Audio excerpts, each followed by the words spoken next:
कहानी सिर्फ कहानी नहीं होती, उसमें संवेदनाएं और विभिन्न संदेश निहित होते हैं। संवेदनाओं और भिन्न भिन्न संदेशों से परिपूर्ण एक ऐसी ही कहानी है चिड़िया की बच्ची, जिसके रचनाकार हैं जैनेन्द्र कुमार। आइए आज सुनते हैं यही कहानी चिड़िया की बच्ची।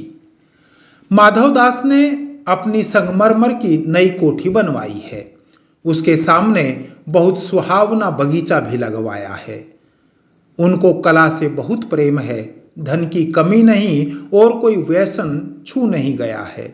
सुंदर अभिरुचि के आदमी हैं।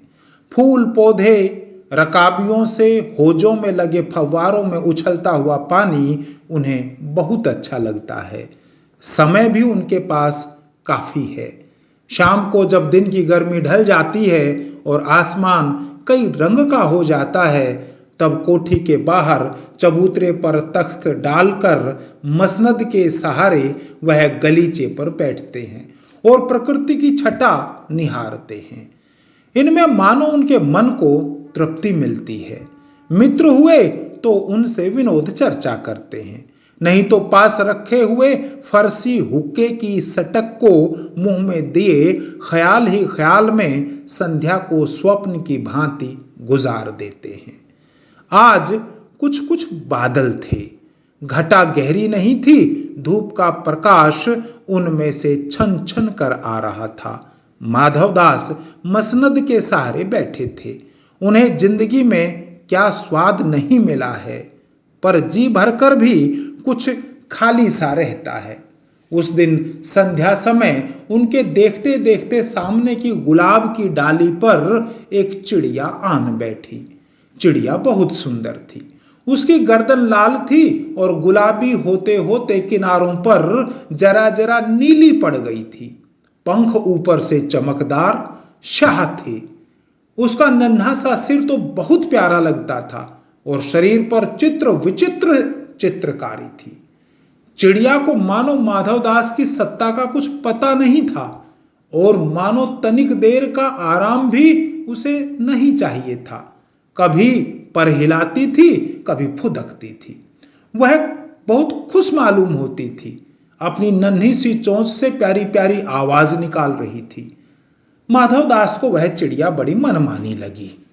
उसकी स्वच्छंदता बड़ी प्यारी जान पड़ती थी। कुछ देर तक वह उस चिड़िया का इस डाल से उस डाल थिरकना देखते रहे। इस समय वह अपना बहुत कुछ भूल गए। उन्होंने उस चिड़िया से कहा, आओ, तुम बड़ी अच्छी आई। यह बगीचा तुम लोगों के बिना सूना लगता है। सुनो चिड़िया, तुम खुशी से यह समझो कि यह बगीचा मैंने तुम्हारे लिए ही बनवाया है। तुम बेखटके यहां आया करो। चिड़िया पहले तो असावधान रही, फिर जानकर कि बात उससे की जा रही है वह एकाएक तो घबराई, फिर संकोच को जीतकर बोली, मुझे मालूम नहीं था कि यह बगीचा आपका है। मैं अभी चली जाती हूं। पल भर सांस लेने मैं यहां टिक गई थी। माधवदास ने कहा, हां, बगीचा तो मेरा है, यह संगमरमर की कोठी भी मेरी है, लेकिन इस सब को तुम अपना भी समझ सकती हो। सब कुछ तुम्हारा है। तुम कैसी भोली हो, कैसी प्यारी हो। जाओ नहीं, बैठो। मेरा मन तुमसे बहुत खुश होता है। चिड़िया बहुत कुछ सकुचा गई। उसे बोध हुआ कि यह उससे गलती तो नहीं हुई कि वह यहां बैठ गई है।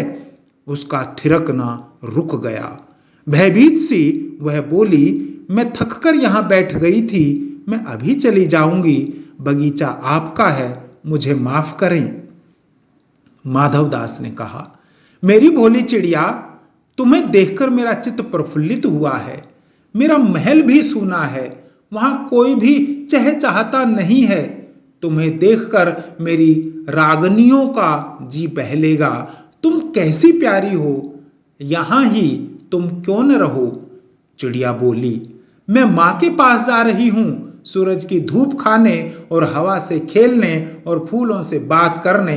मैं जरा घर से उड़ आई थी, अब सांझ हो गई है और मां के पास जा रही हूं। अभी अभी मैं चली जा रही हूं, आप सोच न करें। माधवदास ने कहा, प्यारी चिड़िया, पगली मत बनो। देखो तुम्हारे चारों तरफ कैसी बहार है। देखो वह पानी खेल रहा है, उधर गुलाब हंस रहा है। भीतर महल में चलो, जाने क्या क्या न पाओगी। मेरा दिल वीरान है, वहां कब हंसी सुनने को मिलती है। मेरे पास बहुत सा सोना है, मोती हैं। सोने का एक बहुत सुंदर घर मैं तुम्हारे लिए बनवा दूंगा। मोतियों की झालर उसमें लटकेंगी। तुम मुझे खुश रखना। और तुम्हें क्या चाहिए? मां के पास बताओ क्या है। तुम यहां ही सुख से रहो, मेरी भोली गुड़िया। चिड़िया इन बातों से बहुत डर गई। वह बोली, मैं भटक कर तनिक आराम के लिए इस डाली पर रुक गई थी। अब भूलकर भी ऐसी गलती नहीं होगी। मैं अभी यहां से उड़ी जा रही हूं। तुम्हारी बातें मेरी समझ में नहीं आती हैं। मेरी मां के घोंसले के बाहर बहुतेरी सुनहरी धूप बिखरी रहती है। मुझे और क्या करना है? 2 दाने मां ला देती है, और जब मैं पर खोलने बाहर जाती हूं तो मां मेरी बाट देखती रहती है। मुझे तुम और कुछ मत समझो, मैं अपनी मां की हूं। माधवदास ने कहा, भोली चिड़िया, तुम कहां रहती हो? तुम मुझे नहीं जानती हो? चिड़िया, मैं मां को जानती हूं, भाई को जानती हूं, सूरज को और उसकी धूप को जानती हूं, घास, पानी और फूलों को जानती हूं। महामान्य, तुम कौन हो? मैं तुम्हें नहीं जानती। माधवदास, तुम भोली हो चिड़िया, तुमने मुझे नहीं जाना। तब तुमने कुछ नहीं जाना। मैं ही तो हूं सेठ माधवदास। मेरे पास क्या नहीं है, जो मांगो मैं वही दे सकता हूं। चिड़िया, पर मेरी तो छोटी सी जात है, आपके पास सब कुछ है, तब मुझे जाने दीजिए। माधवदास, चिड़िया, तू निरी अनजान है। मुझे खुश करेगी तो तुझे माला माल कर सकता हूं। चिड़िया, तुम सेठ हो, मैं नहीं जानती सेठ क्या होता है, पर सेठ कोई बड़ी बात होती होगी। मैं अनसमझ ठहरी। मां मुझे बहुत प्यार करती है, वह मेरी राह देखती होगी। मैं माला माल होकर क्या होऊंगी, मैं नहीं जानती। माला माल किसे कहते हैं? क्या मुझे वह तुम्हारा माला माल होना चाहिए? सेठ, अरे चिड़िया, तुझे बुद्धि नहीं है, तू सोना नहीं जानती। सोना, उसी की जगत को तृष्णा है। वह सोना मेरे पास ढेर का ढेर है। तेरा घर समूचा सोने का होगा। ऐसा पिंजरा बनवाऊंगा कि कहीं दुनिया में ना होगा। ऐसा कि तू देखती रह जाए, तो उसके भीतर थिरक फुदक कर मुझे खुश करियो। तेरा भाग्य खुल जाएगा। तेरे पानी पीने की कटोरी भी सोने की होगी। चिड़िया, वह सोना क्या चीज होती है? सेठ, तू क्या जानेगी? तू चिड़िया जो है, सोने का मूल्य सीखने के लिए तुझे बहुत कुछ सीखना है। बस यह जान ले कि सेठ माधवदास तुझसे बात कर रहा है। जिससे मैं बात कर लेता हूं उसकी किस्मत खुल जाती है। तू अभी जग का हाल नहीं जानती। मेरी कोठियों पर कोठियां हैं, बगीचों पर बगीचे हैं, दास दासियों की संख्या नहीं है, पर तुझसे मेरा चित्त प्रसन्न हुआ है। ऐसा वरदान कब किसी को मिलता है? री चिड़िया, तू इस बात को समझती क्यों नहीं? चिड़िया, सेठ, मैं नादान हूं, मैं कुछ समझती नहीं, पर मुझे देर हो रही है। मां मेरी बाट देखती होगी।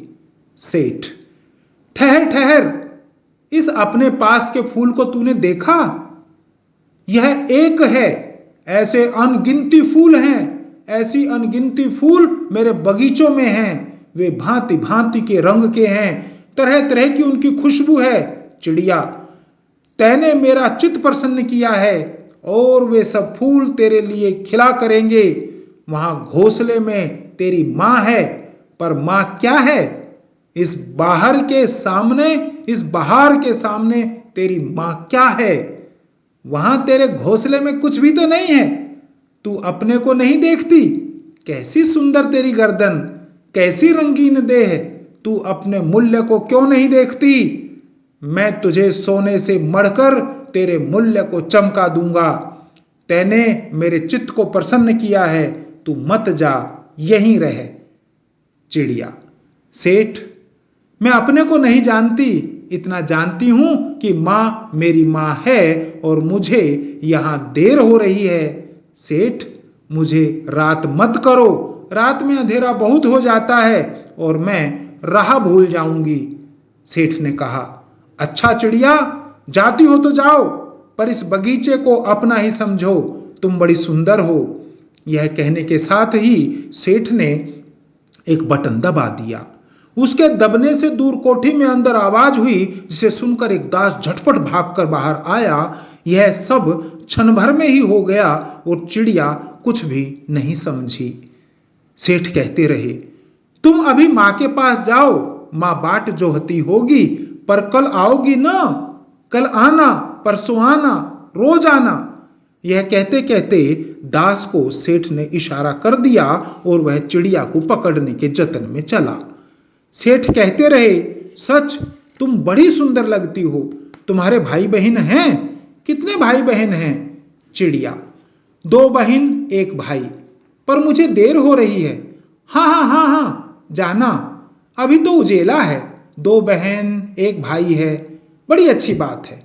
पर चिड़िया के मन के भीतर जाने क्यों चैन नहीं था। वह चौकन्नी हो चारों ओर देखती थी। उसने कहा, सेठ, मुझे देर हो रही है।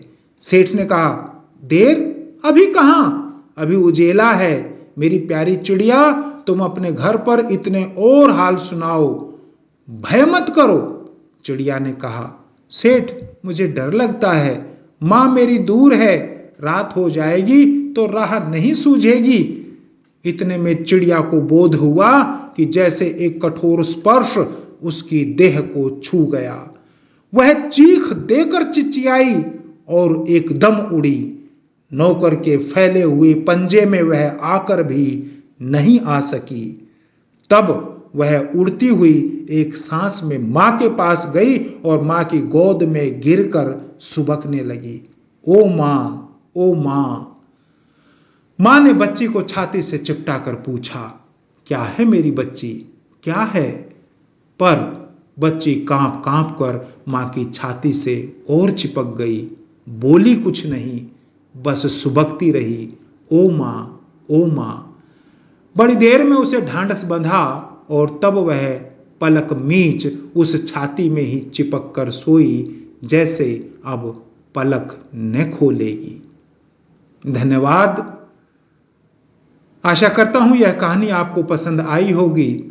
वास्तव में इस संसार में फरेबी, ढोंगी और बहला फुसला कर फंसाने वालों की कमी नहीं है, किंतु माँ का आंचल प्रत्येक बच्चे के लिए, चाहे वह किसी भी जीवधारी का है, बहुत महत्वपूर्ण है। उसकी रक्षा का कवच है। बच्चों को और बड़ों को यह संदेश समझना चाहिए कि हमारी सबसे बड़ी शुभ चिंतक, हमारी सबसे बड़ी शुभेच्छु, हमारी रक्षक हमारी माँ है, हमारे परिवार के लोग हैं। आइए अपनी माँ और अपने परिवार के लोगों के महत्व को समझें। नमस्कार।